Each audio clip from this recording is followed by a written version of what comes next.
the total. As soon as you start the meeting, then's when another batch of people show up. That's like a complete given of virtual meetings, right? In fact, I think if you just started the meeting right at time, maybe that you'd speed that up, but that always happens. Doesn't matter if you started on time or 15 minutes after.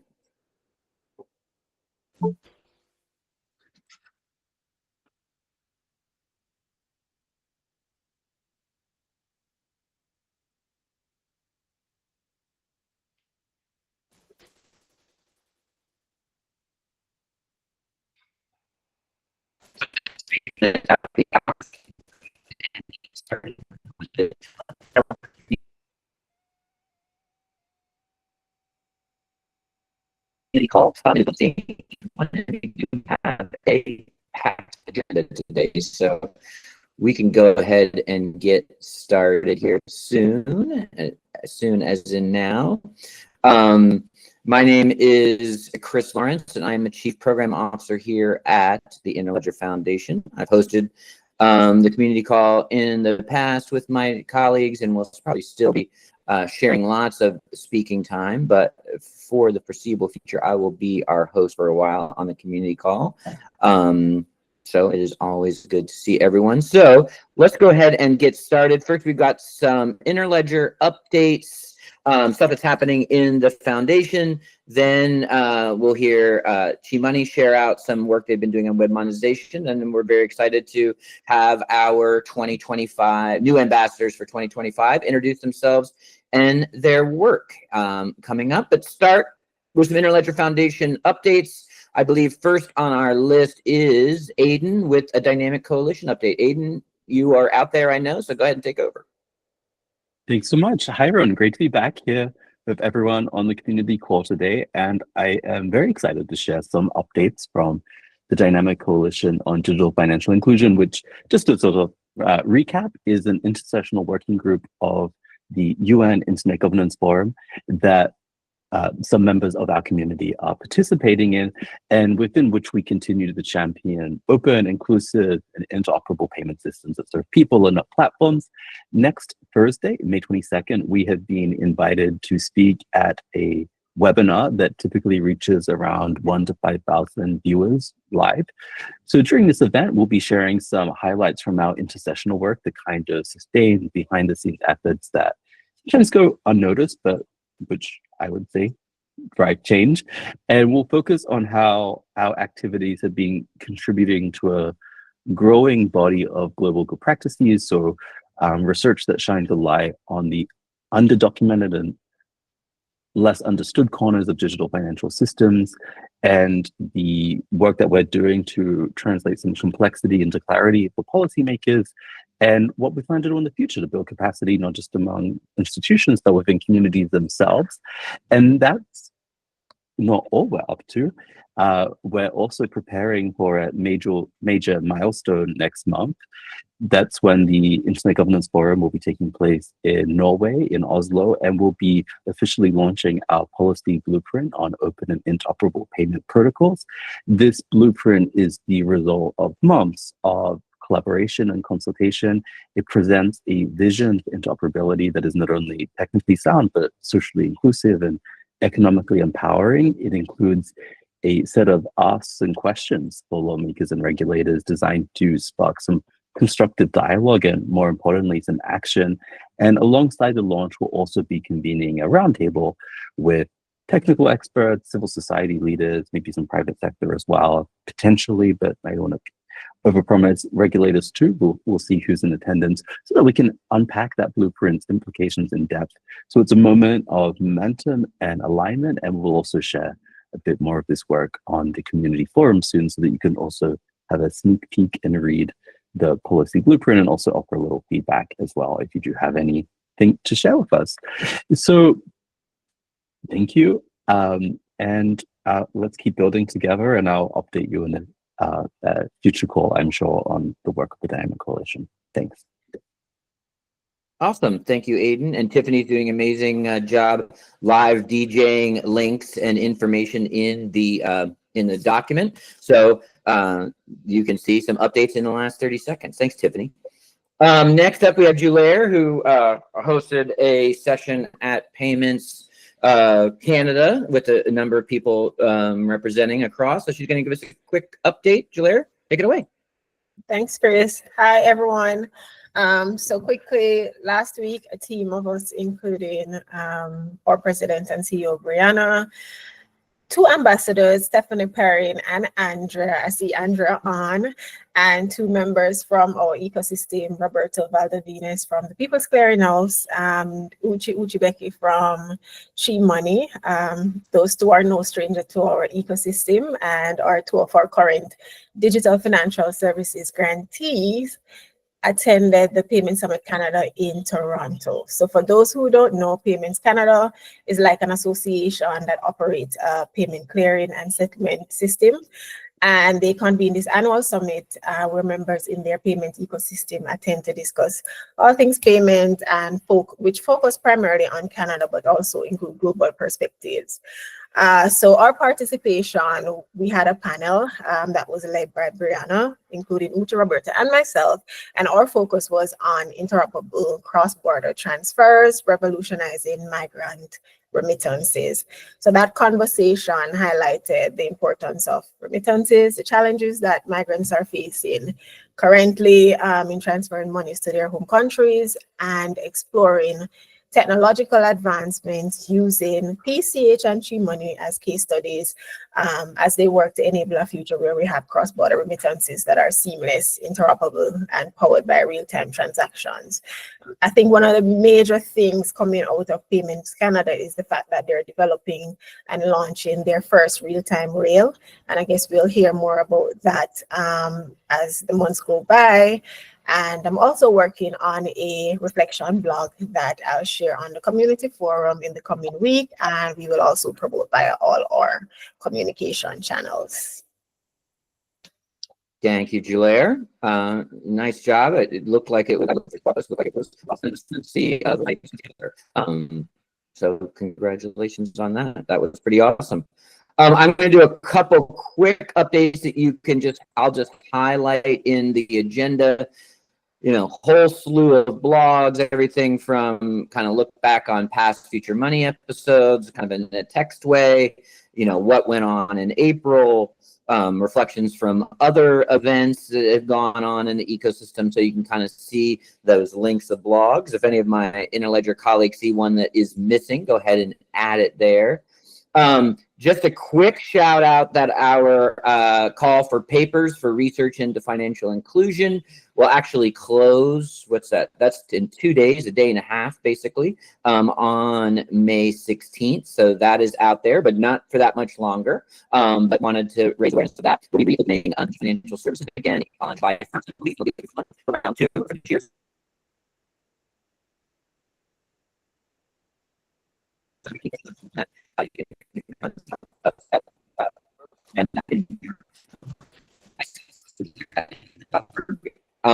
We'll be ramping up. Chris, your voice has been a little choppy. Yeah, I think Yeah, you lost me. That's no good. Or maybe it is. Well, I was just going over. We found you now. Okay. Am I good now?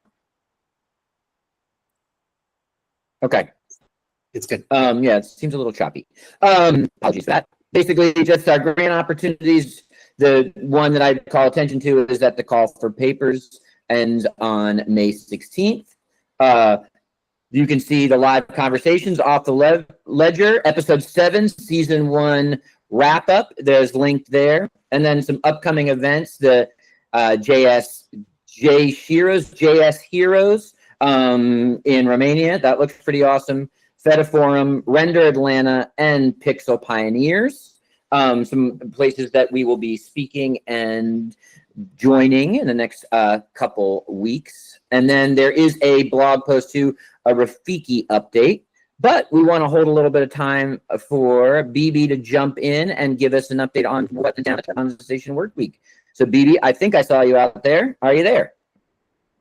Yeah. Hello everyone.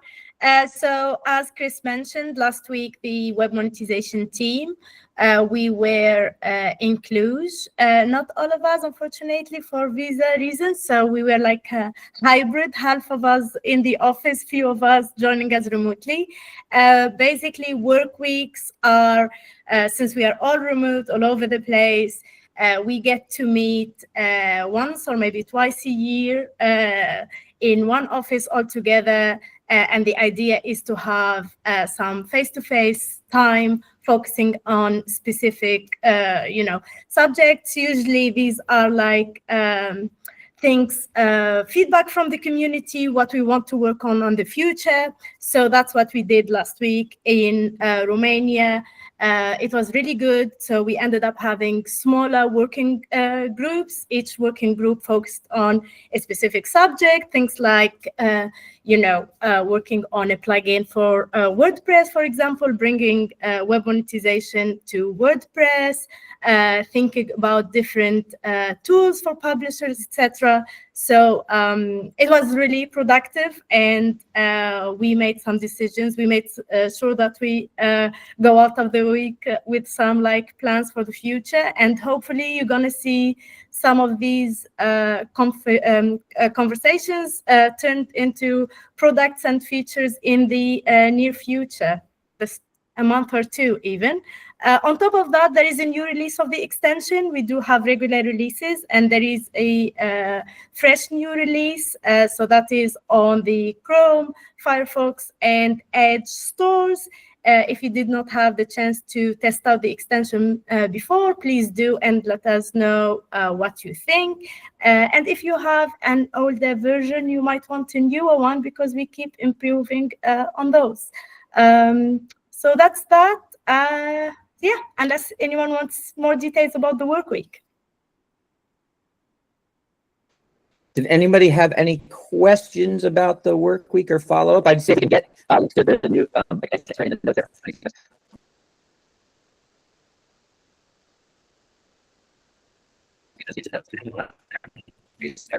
and ask any questions to be able to just quickly went over.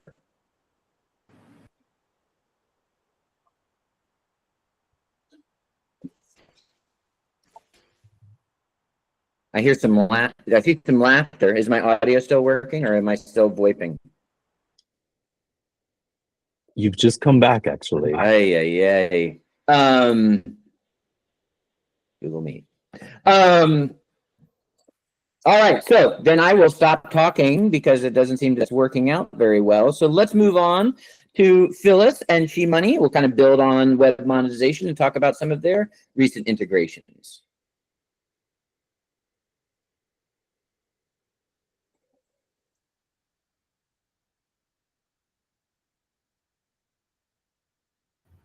Okay, thank you so much, Chris. So we have limited time, so we'll try to make this as quick as possible. But hi, everyone. My name is Phyllis. I'm from the SheMoney team. I lead developer relations and community. Today, on behalf of the SheMoney team, we're really excited to share with you how we've integrated web monetization into our platform. But before we dive into the demo, I just wanted to give you guys a quick overview of how this integration matters and the potential impact it has for creators globally. So for this integration, we are solving a fundamental problem that creators have, which is getting paid easily and accessing those funds locally. And through this, we've integrated with the Interledger Web Monetization Protocol to create payment flows that work across borders and connect to local financial systems. So we've brought together two key components, the web monetization plugin as you know it, and SheMoney wallets, and the result is real-world utility. And I'm going to show you in the next slides how this utility comes in. So currently the web monetization plugin allows everyone to support creators and also allows the creators to receive payment. Now, with the introduction of SheMoney wallets, these creators are now able to create wallet addresses on the SheMoney platform, manage these earnings, and through this, they're able to cash out to local rails and utilize their earnings via bank deposits, mobile money, and instant transfer systems. And so you might be wondering what this actually brings to the Interledger ecosystem. So first of all, the mission of SheMoney is to unlock equal economic opportunities for everyone. And this integration is a step towards that. And secondly, through allowing cross-border rewards, creators can monetize their content globally and also maintaining their ability to cash out locally.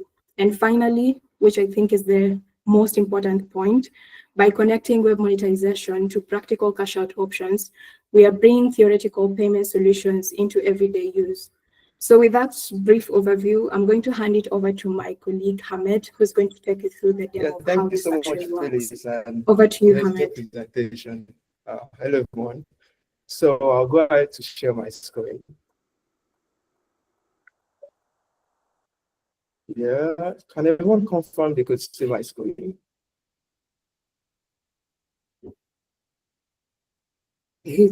Yeah, I can see your Okay. screen. All good. Okay. Yeah, thank you so much, everyone. So my name is Babatunde Ahmed, and I am the head of operations at Chimoni. And I would be demoing how web monetization is now being integrated into Chimoni ecosystem and infrastructure. So I am logged into my Chimoni account. This is my personal account, and you can see that I have a USD wallet and a wallet balance, and also I do have an Interledger wallet address generated for this particular account. So I'll copy that, and I'll then proceed. I have the web monetization extension installed, and I'll proceed to impute. So before I go ahead, I would like us to imagine that for this particular demo, the personal account on the web app is the sender's wallet address, and I will impute that in the extension, and I'll allocate a budget of $5 for this particular demo. So it prompts me to, the extension would prompt me to connect to my wallet provider, which is Gmoney. I would agree to that, and I'll be requested to log in. So I'll sign in with Google. And the extension will find the wallet and add the key to the corresponding wallet address as well. And I'll also be requested to log in for a second time to complete the consent flow. So I'll do that.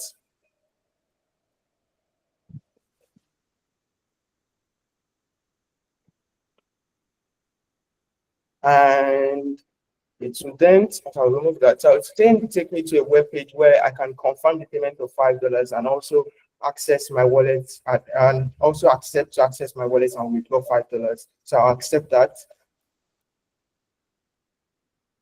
So once that's done, my wallet would be successfully connected to the web monetization extension. And I can do this by going to the web monetization extension and going to the settings page. I can see that my wallet has been connected. I have a budget of $5, and also I can change the rate per hour to $1. And for the purpose of this demo, I would also disable continuous payment.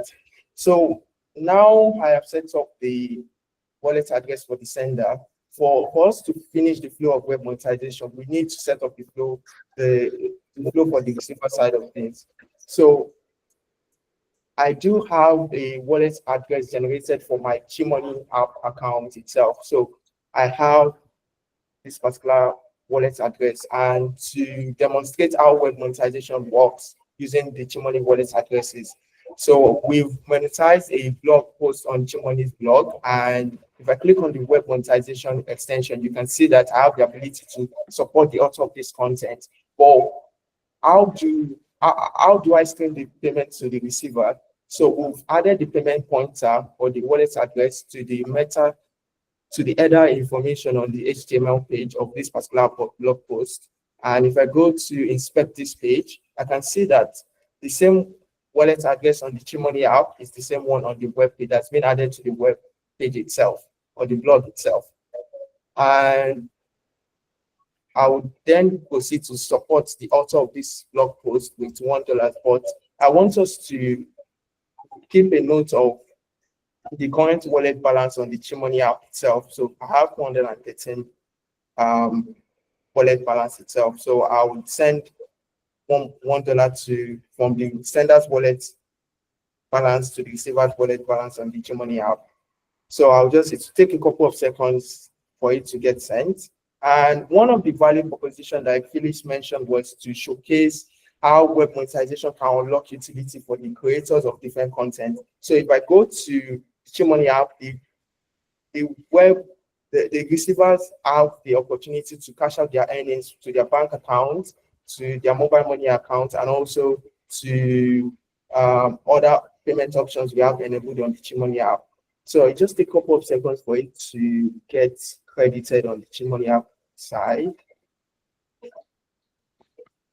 Okay, yeah, fantastic. So you can see it has changed to 414, and it's loading the transaction page. So it just takes a couple of seconds. So now you can see that I have a transaction history that's depicting the web monetization deposits and also all every other information. The receiver can go ahead to get this receipt and also share it with the sender as well. So yeah, that's it, and that's the full flow for the way we integrated web monetization in Gmoney's ecosystem.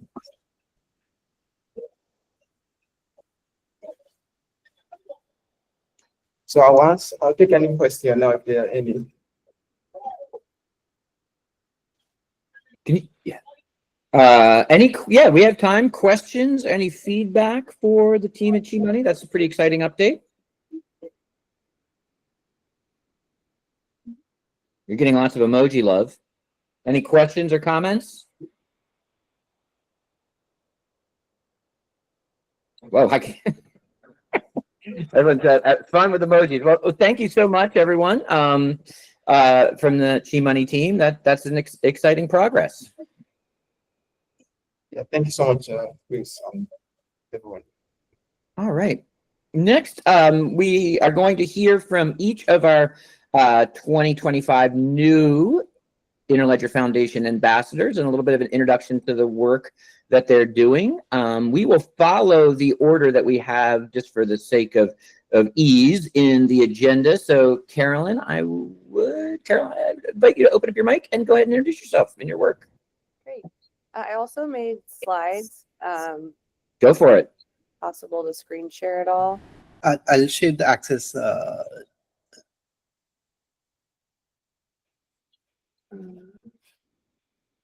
Yeah, Okay. you should be able to share. Okay, wonderful. So hi, everyone. I'm Caroline Sanders. Can you see my slides okay? Yep. Mhm. So Yep. I'm working on a project on a phenomenon called harmful design patterns. I'm specifically looking at financial services, banking, and money lending apps. I'm including money sending. So what is a harmful design pattern? You've probably encountered it, especially if you've ever booked a ticket on something like Ryanair, or if you've ever tried to unsubscribe from an email listserv and found you were still subscribed. Harmful design patterns are often called dark patterns, manipulative design, deceptive design, anti-patterns, and some regulators refer to them as online choice architecture. But they're all the same thing. They're design patterns that unintentionally or intentionally trick, confuse, or nudge users into making decisions they normally wouldn't make. And a lot of regulators across the world, including in the EU, India, and then different states in the United States, are creating harmful design pattern specific regulation. So if you're operating in any of these countries, this is something you also have to think about. Harmful design patterns are explicitly mentioned in the Digital Services Act in the EU. But other regulators, so I was based in the UK, like the Competition and Markets Authority, are using pre-existing competition law. We're also seeing this in the US with the FTC under different definitions of manipulation. All these different pre-existing laws are being used to combat harmful design patterns. Oh, sorry. Wanted to show just a really quick video. This is a former harmful design pattern on doesn't exist anymore at the moment. But this was something where when you purchased an item, it would automatically subscribe you to a subscription. It would even emphasize the type of product that opted you into that subscription over a product that did not have the subscription tied to it. Here is another example that's on Vimeo. So Vimeo has a free option. When you are clicking on a page to sign up, it sends you to one that only shows the paid options, then with the free example at the very bottom. And it's not rendered as a button. That's what makes it a harmful design pattern. It's trying to trick you into paying for the payment plans versus being able to enact with the free one. So I'm creating this new research, and I'm focusing on banking, finance, and money lending apps. A lot of work in the dark pattern space or harmful design pattern space is currently focused on e-commerce, and there's a lot of reasons for that. I think because it's easier for consumers to often check something like what they spent money on versus it's a lot harder to measure your own cognitive burden or if your privacy has been manipulated or lessened. I'm curious about a lot of different things, like unforeseen fees, predatory lending. I'm also curious about all different kinds of setups related in money transfer and money lending apps. One of the things I wanted to highlight that makes this, I think, very interesting is how friction can exacerbate a harmful design pattern in other domains. But in finance, particularly in banking, we need friction to ensure the consumer doesn't make a financial mistake, like sending money to the wrong person, right? So part of this requires studying best practices and then looking at how those best practices are subverted. And that's where the harmful design pattern is. Oops, sorry. And I would love to interact with the community. I'd love to talk to you. I'd love to hear about how you're making your own software and centering your own community's needs. How is that impacting design and technology choices you're making? I'd love to learn from you. What are different best practices that you are using in your own work? What are your own thoughts on verification, security, and know your customer flows, especially for customers that are in low connectivity areas or are just using mobile? I'd love to exchange notes. Does my work sound interesting? Do you just want to chat and learn more?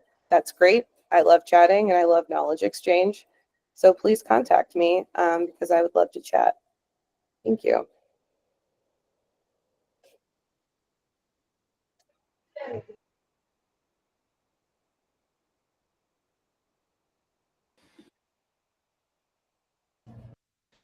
Ah, man, I'm having problems. All right, next up, Sheena Allen, take it away. Hello. Hi, I'm Sheena. Make sure I'm off mute. I am off mute. Okay. Hi, I'm Sheena. I will give a little bit of my background. You might can tell from my country accent. I am born and raised in Terry, Mississippi. It's a little small country town outside of Jackson. For those who do not know, Mississippi has the highest population of unbanked and underbanked residents. So a lot of my family members, my friends, my community, definitely did not have bank accounts. So if you've ever seen the movies or heard the stories of people keeping money in their mattress, that was definitely my grandmother and my great grandmother actually. So that's the world that I grew up around. I started my very first tech company in college, like Mississippi, moved to Silicon Valley, and eventually built my second tech company, which was in the fintech space, financial technology, which was a company called Capway. That's my background of how I got into the fintech or financial space. The goal of Capway, the name itself stood for a new way of doing capital. And the goal was to bring financial inclusion and technology to one space. I knew the problem personally, but professionally, I knew the ability that tech could do in this space. And so that I was marrying the two. Learned a heck of a lot. We built a digital bank, did a lot of infrastructure, financial education. And so now what brings me to my work now at Interledger as an ambassador, my project is around just that. It is research around the unbanked, underbanked, the financial inclusion space. More specifically for my research project or my project as an ambassador is focused on the South, but it's also touching other areas in the U.S. on a comparison scale of what makes the South different as far as the region being such a high populated area of unbanked and underbanked, but also what does that look like in comparison to other cities that have a high population, such as New York. Ohio actually has a scaling population of unbanked and underbanked. So that's what my research project is about. And the main thing for me is the objective to come out of this. My goal in all of this is mainly two things. It is one, where has mainstream research missed the mark? And why that is so important and why my research project is about in-person on the ground research, case studies, is because this is a market or a group of people who they're not going to really tell the truth to someone who walks in from the FDIC and asks them a question. So it takes a lot of trust. And I will say I did my first case study in Miami, Florida, which is considered number 4 in the nation for cities of high populated unbanked and underbanked residents. And I actually had someone who was supposed to be part of a group study who pulled out at the last minute. I still had to interview him, but he was worried about his information being leaked. It's like, doing a one-off with him one-on-one because he was like, I don't want my information publicly. And I was like, it's not going to share it publicly. It's actually going to be just part of an overview of the overall part of the research. And so being on the ground in the cities, partnering with people who they trust, the credibility has been super, super important. So that's one part of the objective. The second outcome objective that I'm looking to do here is actually, how do we take this research and create better policy, better financial technology products and solutions for the future? Because once again, a lot of the data and the research that has been prior have been tied to this space of unbanked, underbanked, has not always been true. So where are the gaps, where are the opportunities, and how do I take this research and be able to work with Interledger and across the broader spectrum of the financial system to make it better? So that is my background and my project. As far as calls to actions or community input, it's always, I'm happy to list the areas that we're going to. New York is coming up, DC is coming up, Atlanta. I'll be doing this case study here in my hometown, Jackson, Mississippi, some Louisiana, Houston, Texas. Again, very high populated area in the US, particularly the South, that has financially underserved residents. So if you know anyone in those areas, organizations or individuals, would love to connect, because talking to people within this market, it takes people to connect you through warm intros, because it's a lot about trust. So if you know anyone in these areas, would love to connect. And yeah, that's me. You want to shout out your podcast real quick before we move on? Yeah, I run a podcast called Rich Lessons, and it's actually about that. It's actually about the rich lessons of life, mainly about money and business, but also just life. But my life work has done a lot in the financial inclusion space. So I love the work. Awesome. Thank you, Sheena. And we'll take comments or questions at the end, and you can follow up with anyone if you'd like. So get them in your queue. Gavin, that would mean you are next. Cool. Let me share this.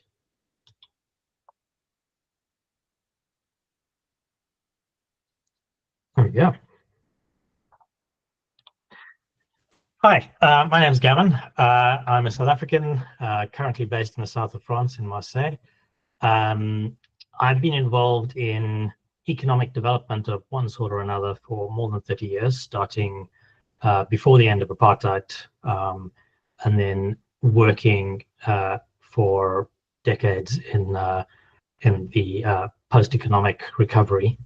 Areas that I've always been interested in has been the ability to kind of link micropayments and reducing the cost of micropayments for commercial activity is a huge barrier to entry. And obviously, you've heard from my colleagues amongst the ambassadors that there are any number of different ways in which this manifests itself. So an area that I'll be focused on for my ambassadorship is called Hopsauna. And we're living through a really weird age on the internet, which is, I don't know how many of you consider the weirdness of the fact that there are a small handful of shops online and you shop there. And if you thought about it from your own town's perspective, there'd be one grocery store in your city and everybody would go there, and you'd have no control over who's selling what. You'd have no ability to know who's buying. You'd have no ability to know who's selling. And there'd be no real community engagement whatsoever. So the idea of my ambassadorship is to link open payments to community-based web shops through an open source platform that I'm building called Hopsauna. multi-language as I go, just to make sure that I don't get myself from the beginning, that I don't limit that. Essentially, what it does is an interoperable platform. Anyone can create a web shop. Okay, the barrier to entry for that is 0. The real barrier to entry is discovery. The reason everybody ends up on Amazon or Facebook or everywhere else is because those platforms have search engines. You don't get discovered for purchasing a new product through a search engine. You get discovered because you're on Amazon. The challenge for anyone starting a web shop that uses open payments is going to be discovery. And so what I'm attempting to do is to address that discovery aspect by using activity streams as an interoperable standard. So effectively, I create a web shop and I launch it, and it is able to connect to other web shops selling whatever. Each web shop is then managed by its community of people. So I can decide as a member of the community that I like other people who are selling similar things or are selling things of a similar quality, and we can police ourselves. Moderation stops being a cost center and starts being a community component of what we do, much like you manage a Mastodon social media platform. And then different web shops can interoperate with each other and discover each other's stuff, again, through a moderated process. So that's kind of it. It's relatively early stages. At the moment, I'm using activity streams for the interoperability, and open payments will then be for the payments. The moment I'm basically finalizing all the schemas. So these are real schemas that are in the screen on the page, even though it's kind of static information. Where I need help, code review. At the moment, I haven't pushed this up yet. It will be up shortly. Code review will be always great. There's also the Open Payments Python development kit, which is partially underway at the moment. I need help with the GNAP authentication component. And I'm also holding a workshop with African authors in August, September. I'm an African sci-fi writer, and I know a few other African sci-fi writers, and we're basically going to discuss what it'd be like to set up our own imprint. So a web shop that is a competitor to Kindle, where we can sell our own books and you can read them in the portal in an online e-reader, building on the work that I did during the original grant for the web. And the idea there is that you create a whole bunch of different imprints, similar to publication imprints, where different authors on different genres can publish together cooperatively. We can edit each other's work, we can approve who gets to publish, and so we control the standard ourselves, and so hopefully reduce the AI slop that is turning up all over Amazon. So that's kind of where I am. Obviously open to discussion, open to questions, open to suggestions, and collaborative help on development. And if anybody wants to participate in that workshop, who feels that they have some ideas around what they'd want from a community-based web shop, let me know as well. Awesome. Thank you, Gavin. Appreciate that. And we'll be sharing how to follow up with all these folks, and you can follow up a little bit on this call here once we have everyone introduce themselves. So next up is Xiaoji. Hi everyone, it's Xiaoji. Let me quickly share. Oh, I think it's a bit complicated for me to share. Let me quickly try to share a picture that is just part of my process. Okay, can you all see the picture? It looks like it's loading. We can. Okay, great. Hi everyone, it's Xiaoji. I am a Berlin-based artist, activist. I work with performances, games, and independent research. I maybe let me start with sort of like why I get interested in the topic of informal economy. My topic is on shifting power in the informal economy, and for the past 10 years of living in Europe, I've been involved with the migrant, refugees, and the asylum seeker communities, and also in some queer feminist communities in the diaspora group. And in all those communities, it is very clear that many of them are informal workers. Many of them need better labor rights protection. Many of them are excluded from financial access. Many of them have faced a lot of stigmas, but most of them would not define themselves as informal workers, or there aren't enough research that really center those experiences. And I've always wondered why.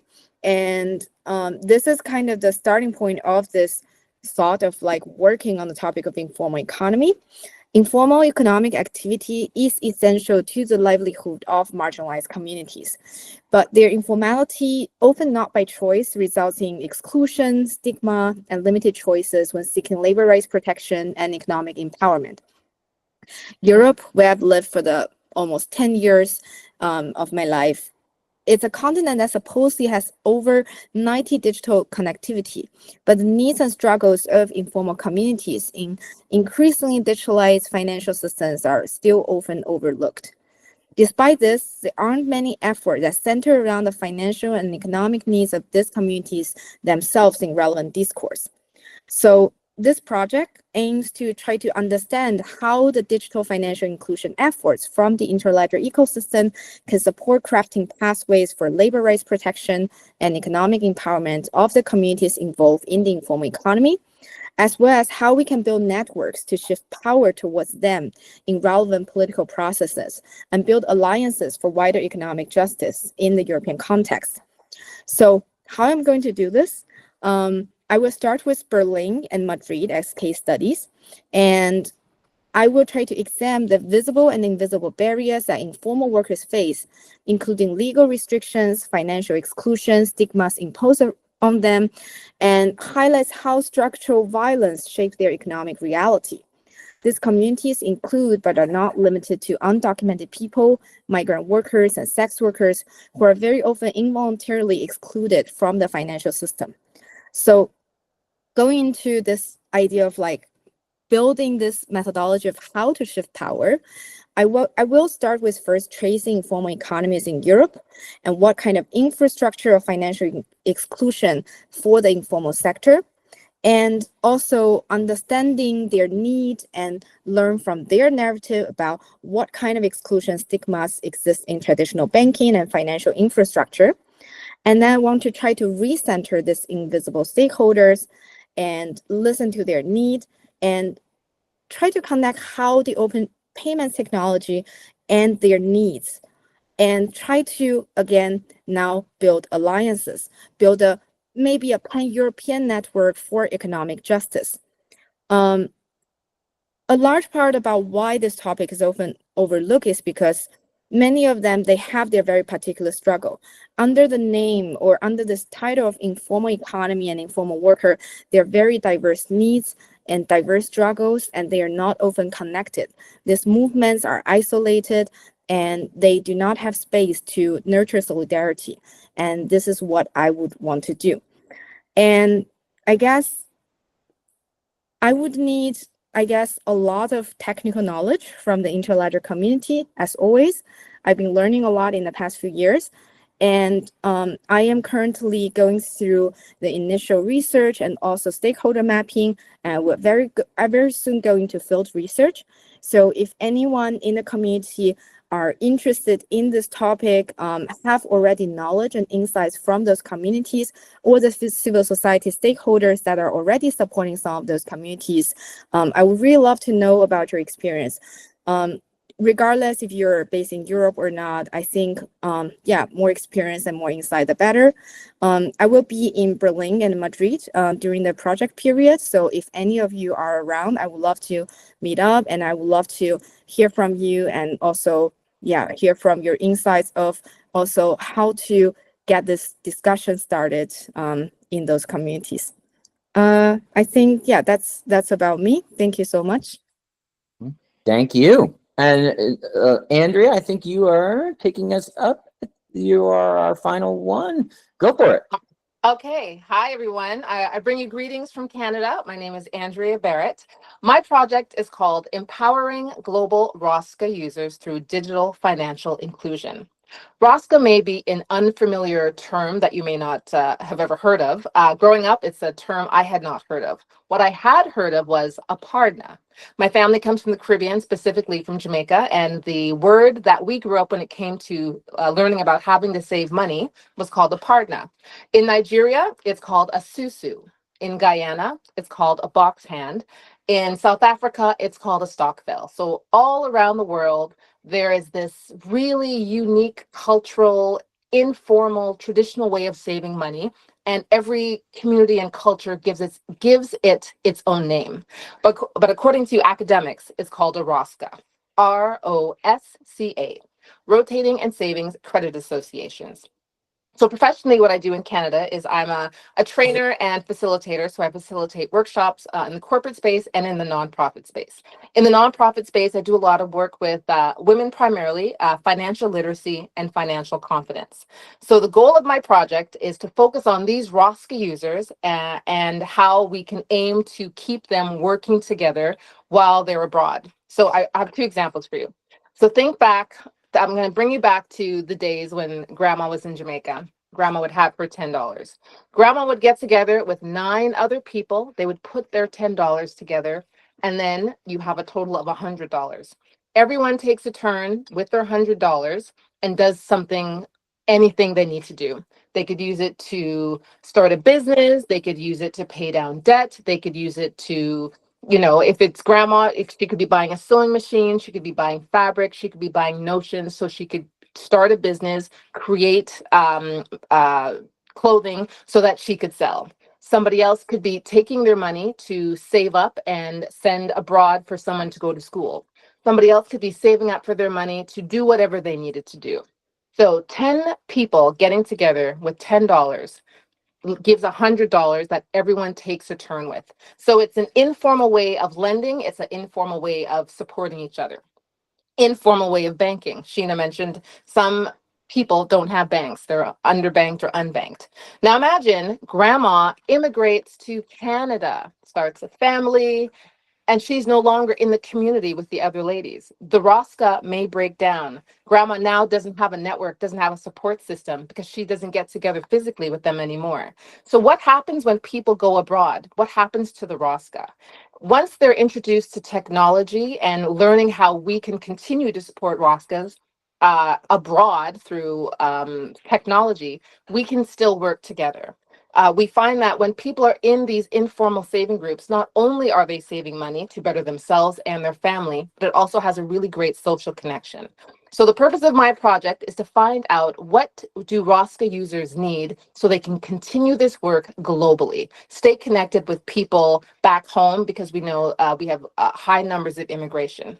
The other goal is to connect with ROSCA app developers. So I like to say that the grandchildren of ROSCA users are the ones in fintech and creating apps and technology and solutions to keep the ROSCAs growing. We know that money is moving all the time, and we want to make sure that people who are using this lifeline, this way to support their families here and abroad, can continue to do so with technology.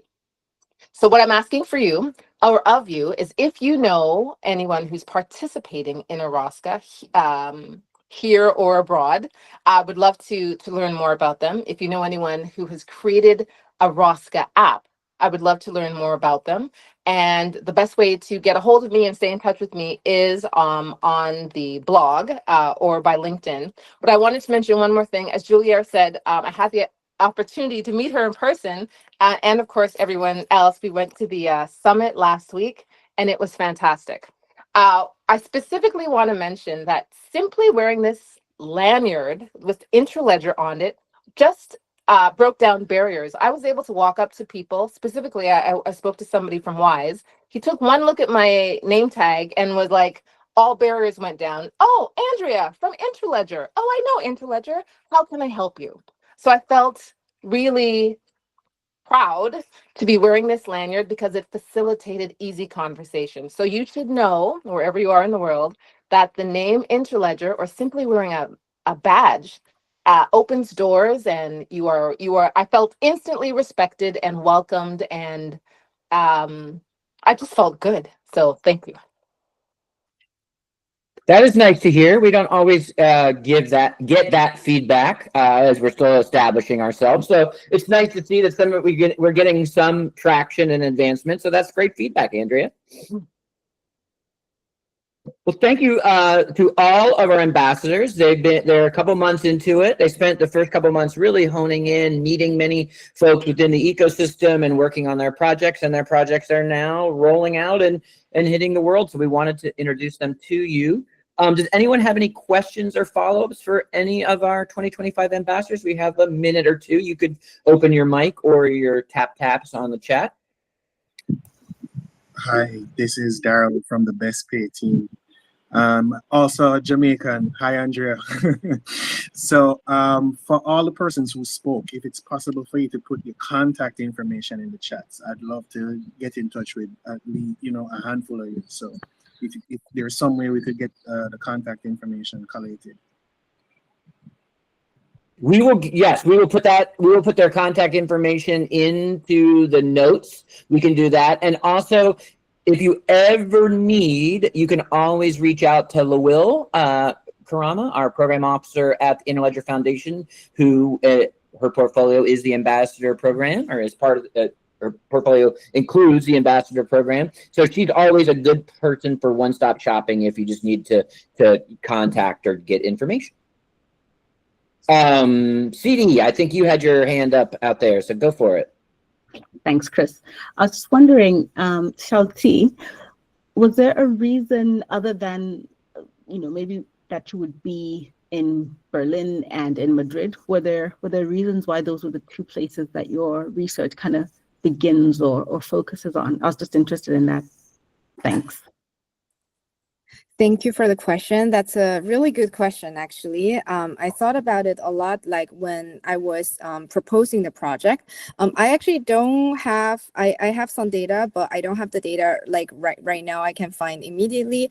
But actually both cities, I think in some way are very, I guess, very important, or like they are quite a typical case for financial exclusion for certain communities. Berlin and Madrid, both cities actually they were researched around, like, even though they have very high level of financial inclusion, but there are certain communities that are excluded, but for very different reasons. So Berlin, Germany generally has a very low rate of digitalization. And even for people who do not belong to vulnerable communities, they still many of them prefer to use cash, and digital payments regulation there are quite different also than many other European countries. And Madrid has a lot of migrant communities that share very similar situations than Germany, but also have very different regulatory framework. So I would say both cities are a quite important starting case as a case study for the European context. But I wouldn't say I choose these two cities for the sake of comparison, but more for that they are, I would say, a typical example for a certain type of scenario. Yeah, I hope that answers your question. It does. Thanks so much. Anybody else, or we have 8 minutes if you want to?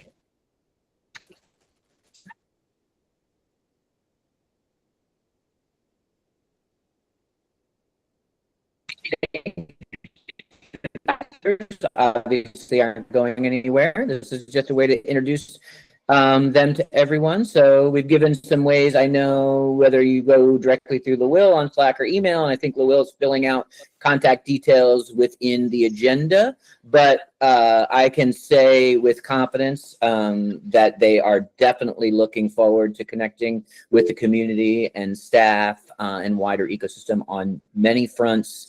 And they are doing important and essential work for Interledger Foundation, and a great representation of our longest running grant program, actually. Did anyone have anything they just wanted to open up the mic real quick to give a quick announcement, shout out, anything they'd like to verbalize in our final few minutes? Going once, going twice. All right. Well, thank you all. This was a fun community call. We're always looking for input on the community call, or if you'd like a chance to talk or bring up an issue, you can always reach out to Vanille is probably your best direct contact, but also Tiffany, Iona, any of us really can help to get you connected. We're always looking to bring in more voices, more perspective, and more projects into the community call. Awesome.